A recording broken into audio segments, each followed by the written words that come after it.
आज मैं आपके बीच में एक ऐसी जानकारी लेकर के आया हूं जिसे अगर आपने सही से सुना और उस पर मनन किया, चिंतन किया, तो मैं दावे के साथ कहता हूं आपको अपनी औकात पता चल जाएगी कि आज हम क्या हैं। वो जानकारी क्या है? भारत स्वतंत्र होने से पहले यहां अंग्रेज शासन करते थे। अंग्रेज भारत को लूटने की नीयत से आए थे और उनको यहां से भगाने के लिए तमाम हमारे बहुजन समाज के देश भारत के लोग वीर सपूत शहीद हुए। लेकिन एक पक्ष और है जिस पर देश भारत में कभी चर्चा नहीं होती। वो पक्ष यह है कि देश भारत के बहुजनों को अंग्रेजों ने क्या दिया। आज मैं यही चर्चा आपके बीच में करने वाला हूं कि देश भारत के जो बहुजन हैं उनको अंग्रेजों ने क्या दिया। तो नंबर 1, क्या दिया अंग्रेजों ने, ध्यान दें। और अगर वो न दिया होता तो आज आपकी स्थिति क्या होती, आपकी औकात क्या होती, ये सुनने और जानने की बात है। नंबर 1, अंग्रेजों ने 1795 में अधिनियम नंबर 11 बनाकर देश भारत के शूद्रों को, बहुजनों को संपत्ति रखने का अधिकार दिया। अंग्रेजों से पहले और भी बहुत लोग थे जो देश भारत को लूट रहे थे। कभी भी इस देश भारत के मनवादी लोगों ने उनका विरोध नहीं किया, क्योंकि उनके ब्राह्मणवादी व्यवस्था को उन्होंने छेड़ा छाड़ा नहीं था। अंग्रेजों ने पहली बार छेड़ा तो अंग्रेजों के खिलाफ आंदोलन शुरू किया सब लोगों ने मिलकर के। पहला क्या, अंग्रेजों ने 1795 में अधिनियम नंबर 11 बनाकर शूद्रों को संपत्ति रखने का अधिकार दिया। नंबर 2, 1773 में ईस्ट इंडिया कंपनी ने रेगुलेटिंग एक्ट पास किया जिसमें न्याय व्यवस्था समानता पर आधारित की।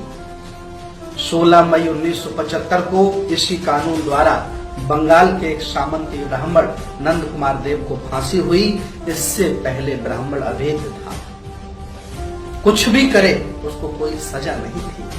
लेकिन अंग्रेजों ने एक ऐसा कानून बनाया जिसमें न्याय समानता के आधार पर रखा। नंबर दो हो गया।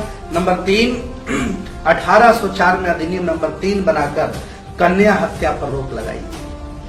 अंग्रेजों ने लगाई। लड़कियों के पैदा होते ही तालू में अफीम चिपकाकर, मां के स्तन पर धतूरे का लेप लगाकर या गड्ढा बनाकर उसमें दूध डालकर डुबोकर मार दिया जाता था। ये कन्या हत्या पहले बहुत होती थी। अंग्रेजों ने कानून बनाया और उस पर रोक लगाई।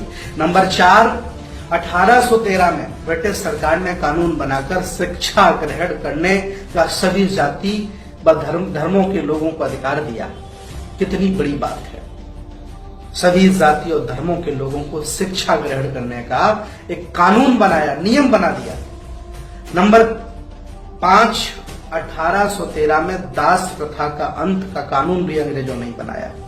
नंबर 6, 1817 में समान नागरिक संहिता कानून बनाया। 1817 के पहले सजा का प्रावधान वर्ण के आधार पर था। ब्राह्मणों को कोई सजा नहीं होती थी और शूद्रों को कठोर दंड दिया जाता था। अंग्रेजों ने सजा का जो प्रावधान था वो समान कर दिया। नंबर 7, 1819 में अधिनियम नंबर 7 बनाया। ब्राह्मणों द्वारा शूद्रों की स्त्रियों को शुद्रीकरण किया जाता था।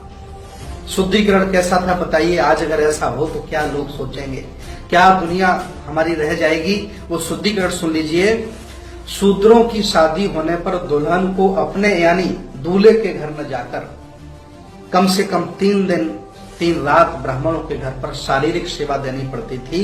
इसका विरोध कर अंग्रेजों ने कानून बनाया कि ऐसा अब नहीं हो सकता है। विचार करिए कितनी बड़ी बात है। अगर आज ऐसा हो तो क्या दशा होगी देश के बहुजनों की। आगे देखें अंग्रेजों ने बहुजनों को क्या दिया।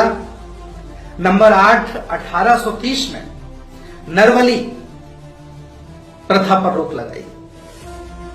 देवी देवता को प्रसन्न करने के लिए शूद्र स्त्री व पुरुषों को दोनों को मंदिर में से पटक करके मार दिया जाता था और काट करके उनके सामने उनको प्रसन्न करने के लिए प्रस्तुत कर दिया जाता था। नरबली पर भी अंग्रेजों ने रोक लगाई। नंबर 9, 1833 में अधिनियम 87 द्वारा सरकारी सेवा में भेदभाव रोक दिया, अर्थात योग्यता के आधार पर किसी भी भारतीय के जन्म स्थान, धर्म, जाति या रंग के आधार पर पद से वंचित नहीं रखा जा सकता। ये नियम अंग्रेजों ने बनाया। नियम नंबर 10, 1834 में पहला भारतीय विधि आयोग गठन हुआ। कानून बनाने की व्यवस्था जाति, वर्ण, धर्म, क्षेत्र की भावना से उठकर आयोग का प्रमुख उद्देश्य था। नंबर 11, 1835 में प्रथम पुत्र को गंगा दान पर रोक लगाई। ऐसा होता था कि पहला पुत्र होता था वो गंगा को दान कर दिया जाता था। शूद्रों के घर यदि पहला बच्चा लड़का पैदा हुआ है तो उसे गंगा में फेंक देना पड़ता था।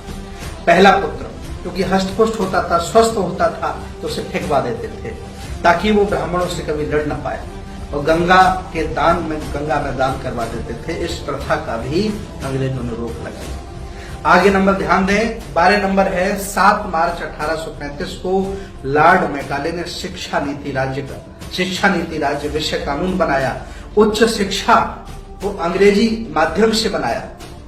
उच्च शिक्षा जितनी भी थी उसको अंग्रेजी माध्यम दिया और सबको समान शिक्षा दी। लेकिन अंग्रेजों के जाने के बाद मनवादी सरकार में आए। उन्होंने शिक्षा को, जो सरकारी शिक्षा थी, उसमें निजीकरण कर दिया तो बड़े लोग ही पढ़ सकते हैं, अच्छी एजुकेशन ले सकते हैं, गरीब आदमी के लिए नहीं है। तो ये अन्याय यहाँ के लोगों ने किया और अंग्रेजों ने किया, बहुजनों के लिए किया। और इसके बाद अंतिम एक बात, आज के वीडियो के लिए बस इतना है। अंतिम बात है, ध्यान दें, अंतिम बात है 1835 में कानून बना करके अंग्रेजों ने देश भारत के बहुजनों को कुर्सी पर बैठने का अधिकार दिया। विचार करो, अंग्रेजों के पहले हम कैसे होंगे, कैसे हमारे पुरखे रहते होंगे, क्या मेरी जिंदगी होगी, क्या मेरा सामाजिक, राजनीतिक, धार्मिक स्तर क्या होगा, ये आप लोग अच्छी तरह से जान सकते हैं। ये जानकारियां देश के बहुजनों को होनी चाहिए। ये जानकारियां देश के तमाम 85% लोगों को होनी चाहिए कि पहले हम क्या थे और आज हम क्या हैं, किसकी बदौलत हैं।